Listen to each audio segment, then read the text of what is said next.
Hello. Sinnar विधानसभेचा एक video आपण मागच्या वेळेस केला होता आणि माणिकराव कोकाटे हे पराभवाच्या छायेत अशा पद्धतीचा एक व्हिडिओ मागच्या वेळेस टाकला आणि ह्या व्हिडिओला आमच्या लाखो लोकांनी, हजारो लोकांनी किमान काही प्रतिक्रिया व्यक्त केलेल्या आहेत आणि काही कॉमेंट केलेले आहेत. तर त्या कॉमेंट आज आम्ही आपणापुढं सांगतो आणि या मतदारसंघामध्ये शेवटी माणिकराव कोकाटेच विजय होणार अशी शक्यता आता आपल्या मतदारसंघातून निर्माण झालेली आम्हास पाहावयास मिळत आहे. आणि जरी झालं तरी यामध्ये फार अटीतटीचा सामना होण्याची शक्यता येथे आहे आणि येथे पैशाचा खूपच मोठा वापर होणार आहे. त्यामुळे एक जनशक्ती, धनशक्ती अशा काही ज्या बाबी आहेत त्याही यावेळेस येथे आपल्याला बघायला मिळणार आहेत. आता हा व्हिडिओ ज्यावेळेस आम्ही पोस्ट केला संपूर्णपणे त्यावेळेस पत्रकाराविषयी देखील वेगळ्याच पद्धतीचे काही कॉमेंट आल्या. कारण हा जो प्रकार जो असतो पत्रकार लोकांचा, हे एकदा समजून घ्या. एखाद्याची माहिती काढायची असेल तर त्याला उलटे सुलटे प्रश्न विचारावे लागतात वकिलीचे प्रमाणे आणि मग त्यानंतर ते लोक आपल्याशी खरं बोलत असतात. पण लोकांना डायरेक्टच खरं सांगितलं तर लोक तसं सांगू शकत नाही आहेत. म्हणजे आम्हाला शेवटी घास तर तोंडातच जाणार, परंतु तो उलट्या हाताने घालावा लागतो काही ठिकाणी. आणि त्यामुळं लोकांना वाटतं अरे हे तर पत्रकार काही व्यवस्थित नाही आहे. तर पत्रकारांची जी भाग असतो, काही पत्रकारांची अर्थात पैसेवाले पत्रकार आहेत, पैसे घेऊन किंवा एकंदरीत पैसे घेऊन पेड न्यूज करणारे पत्रकार आहेत. त्यानंतर दुसरं एक महत्त्वाचे म्हणजे काहीतरी तुमचं एक बजेट काय या निवडणुकीचं तसं करणारे पत्रकार आहेत. आणि काही जर माहिती नसलेले असे पत्रकार आहे, काही बिनअभ्यासू पत्रकार आहेत, काही तात्कालिक थोड्या 2-4 लोकांना प्रत्येक गावात जाऊन बोलून ते हे करणारे पत्रकार आहेत. परंतु कॉमेंट करणारे जे लोक आहेत यांच्या संदर्भामध्ये काही बोलायला हरकत नाही. शेवटी एक महत्त्वाची गोष्ट एक सांगायचं पत्रकाराला, पत्रकाराने किती तिरप्या तारप्या सरळ उलट्या शब्दामध्ये त्या संदर्भामध्ये जर सांगितलं तर ते लोकांना कधी आवडतं कधी आवडत नाही आणि लोक त्याच्याविषयी थोडंसं वेगळ्या पद्धतीने बोलू शकतात. पण हे जे पत्रकार असतात काही प्रमाणामधले, म्हणजे त्यामध्ये आम्ही नाही आहेत, ते लोक वेगळ्या वेगळ्या पद्धतीने त्यांची केवळ स्तुतीच करत असतात किंवा हे करत असतात. आणि यामध्ये तटस्थ भूमिका घेऊन जी पत्रकारिता करणाऱ्या लोकांपैकी आम्ही अद्यापपर्यंत आहोत. आम्हाला हे दोन्ही सारखेच आहेत, उदय सांगळे असोत किंवा माणिकराव कोकाटे असोत.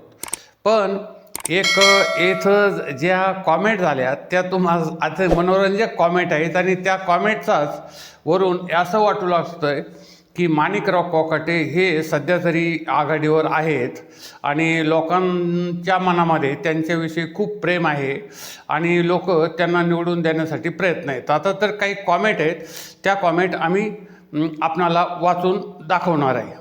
एक कॉमेंट अशी आली, उदयभाऊ सांगळे यांनी राजाभाऊ वाजे यांच्या विरोधात लोकसभेचा प्रचार केला. हेमंतप्पा गोडसे यांचे हात बळकट करा, त्यामुळे त्यांना मतदान करणार नाही आणि कोकाटे साहेबांना निवडून देऊ, राजाभाऊ वाजे समर्थक. त्यानंतर दुसऱ्या माणसाचं ओनली बॉस. त्यानंतर रॉयल टायगर MK बॉस आणि आमच्या संदर्भामध्ये केलं आहे की ही पेड न्यूज आहे. परत MK बॉस आणि त्यानंतर दारू पिऊन व्हिडिओ बनवू नका भाऊ, उदयभाऊ सांगळे या पद्धतीचं त्यांनी एक कॉमेंट केले. तर एक दुसरं घडलं, राजाभाऊ खासदारकीला उभे होते तेव्हा उदय सांगळे यांचा उदय झाला नाही याचा पूर्ण तालुक्यातील जनतेला राग आहे, हे ध्यानात ठेवा. त्यानंतर परत पैसे घेऊन प्रचार चालू आहे आणि यूट्यूबवर बोलताना शब्दाची घालमेल करू नका, तुम्ही तोत्रे बोलतात. त्यानंतर दुसरी एक कॉमेंट अशी आली, सिन्नर तालुक्यात नवीन चेहरा पाहिजे, त्यानंतर ओनली MK बॉस, ओनली उदय सांगळे आणि त्यानंतर पत्रकार सध्या गांजाचा बियाणंच सेवन करीत आहेत असे दिसत आहेत. माहिती नसेल तर कशाला जग मारायला पत्रकारिता पैसे घेऊन. त्यानंतर MK बॉस ओनली असंही केलेलं आहे. आणि त्यानंतर एक जणांना सांगितलं आता फक्त आमदार उदय भाऊ सांगळेच आणि MK बॉस. तर या पद्धतीच्या केल्यात आणि कोकाटेच निवडून येणार अशा काही त्यामध्ये एक कॉमेंट केलेल्या आहेत.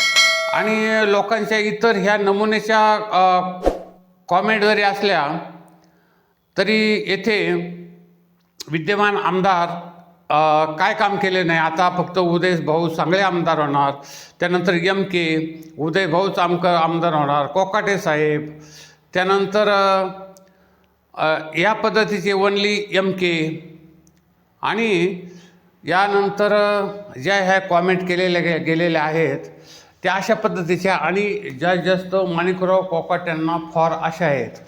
म्हणजे याचा अर्थ असा झाला की आम्ही जो तुमच्या मनातील महत्त्वाचा प्रश्न किंवा हे काढण्यासाठी जो व्हिडिओ पाठला होता तो व्हिडिओ यासाठी काढला होता की माणिकराव कोकाट्यांना खरंच त्यांच्या पाठीमागं लोक आहेत किंवा नाही आहे. तर हे माणिकराव कोकाटे आता जवळजवळ या कॉमेंट आल्यात, पण काही जरी आता थोड्या कॉमेंट जरी आलेल्या असल्या तर त्यावरून शेतावरून भाताची परीक्षा समजते. आणि हे कोकाटे यावेळेस चौथ्यांदा निवडणुकीमध्ये निवडून येण्याची शक्यता जवळजवळ 99% आहे. 1% म्हणजे हे पैशाचा वापर झाला किंवा कुठं काहीतरी वेगळ्या वेळेस रात्रीचं जे फिरणं झालं किंवा एकंदरीत काहीतरी वेगवेगळ्या प्रकारचा जर प्रकार झाला तर शक्यता आहे. परंतु आता हे माणिकराव कोकाटे सिन्नर मतदार विधानसभामध्ये निवडून येण्याची शक्यता खूप आहे. कारण जनमत आणि लोकमत त्यांच्याच बाजूने आहे हे आता आम्हाला सिद्ध झालेलं आहे. आणि हे करण्यासाठी काही उलटसुलट प्रश्न विचारावे लागतात मतदारांना कारण डायरेक्ट जर सांगितलं की काय होणार आहे तर ते खरं सांगणार नाही आहेत. म्हणून हे पत्रकारिता जी करायची तर त्यामध्ये खूप अभ्यास करावा लागतो, विविध प्रकारचं ज्ञान घ्यावं लागतं आणि लोकांची बोलणी खावा लागतात. कारण लोक शेवटी सत्य असतात. लोक हे शिक्षित माणसापेक्षा अडाणी माणसं खूप सत्य असतात आणि व्यवस्थित असतात. आम्ही कधी कोणाचा अद्याप करंट ना राजाभाऊ वाजेला भेटलो, ना उदय सांगळेला भेटलो, ना माणिकराव कोकाट्यांना भेटलो. पण तुमच्या इकडं एक नांदूर शिंगोटे सिन्नर दोडी किंवा हा जो संपूर्ण भाग आहे तुमचा, जो एकंदरीत दृष्टिकोनातून आपण ज्याचा भाव म्हणू इगतपुरीपर्यंतचा, तर तो भाग एक साधारणपणे हिंडून फिरून आलेला आहे. आणि त्यामध्ये फक्त लोकांच्या मुलाखती घेतलेल्या आहेत. त्यावेळेस आज काही सांगितलेलं नाही बाबा, जाता जाता सहज पत्रकार आहे म्हणून नाही तर सहज बाबा आलो तुमच्या गावातून इकडून आलो होतो सहज फिरायला, काय तुमच्याकडे वातावरण, अशा पद्धतीचं एकंदरीत घेतलेलं आहे. आणि कोणत्याही माणसाचा चेहरा आम्ही दाखवलेला नाही आहे आणि दाखवायचा नाही आहे. कारण आमचं चॅनल ही वेगळ्या पद्धतीचं चॅनल आहे आणि आम्ही यामध्ये कुणाचे पैसे घेत नाही, कुणाचे एकंदरीत व्यसनही करीत नाही, दारू पित नाही किंवा गांजा ओढत नाही. फक्त अभ्यास करून जनतेला जास्त सुज्ञ करणं किंवा सुज्ञ जनतेचं ऐकणं आणि तालुक्याचा विकास कसा होईल प्रत्येक तालुक्याचा, कारण रस्त्याचा प्रश्न आहे, पाण्याचा प्रश्न आहे आणि इतर सर्व साधारणचे जे प्रश्न महत्त्वाचे आहेत तर ते प्रश्न सोडवण्यासाठी एक चांगला एक प्रतिनिधी प्रत्येक तालुक्याला मिळावा महाराष्ट्रामध्ये हे आपल्याला समजलं. आणि दुसरी एक गोष्ट, आम्ही फक्त सिन्नरच नव्हे तर संपूर्ण महाराष्ट्रातील प्रत्येक, मग कोल्हापूरपासून चंद्रपूरपर्यंतचे आमदारांचे व्हिडिओ आणि माहिती घेत असतो आणि त्यानुसार तसे एक अभ्यास करून त्यांचे व्हिडिओ किंवा दौरा करून ती माहिती करत असतो. तर हे माणिकराव कोकाट्यांना सध्या संधी आहे आणि ते निवडून येतील. त्यानंतर निवडून आल्यानंतर आम्ही परत तुमच्याकडे येऊ आणि त्यावेळेसचा व्यवस्थित जे असतील कॉमेंट त्यांचा व्हिडिओ पण करू. पण सध्या खूप दौरे चालू असल्यापासून कोल्हापूरपासून चंद्रपूरपर्यंत दौरे असल्यामुळे कुणालाही भेटणं सहज शक्य होत नाही आहे. तर या सर्व आमच्या जनतेचं अभिनंदन, कॉमेंटवाल्याचं अभिनंदन आणि सुस्पष्ट बोलल्याबद्दलचंही अभिनंदन.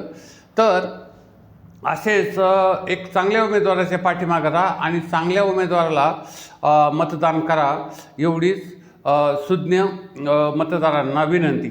आमचं ATM चॅनल संपूर्ण महाराष्ट्रामधील सर्व आमदार, खासदार, पुढारी, नेते, कार्यकर्ते, काय उद्योजक वगैरे सगळ्या लोकांच्या संदर्भामध्ये मुलाखती असतात, माहिती असते, परिचय असतो, सगळी माहिती घेऊन आम्ही हे करत असतो. तरी आपण या चॅनलला जास्तीत जास्त सबस्क्राईब करा, शेअर करा, लाईक करा आणि जास्तीत जास्त सबस्क्राईब करून आता हा व्हिडिओ सर्वत्र तुमच्या जे माणिकराव कोकाटे आपले समर्थक आहेत तर त्या सर्व समर्थकांना पाठवा.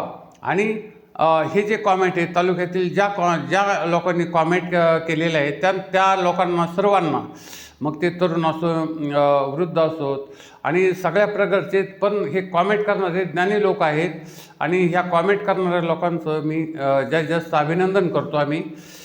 धन्यवाद. आणि आमच्या चॅनलला जास्त सबस्क्राईब करा, शेअर करा आणि हा व्हिडिओ जास्त लोकांपर्यंत पाठवा आणि या चॅनलला जास्त सबस्क्राईब करा.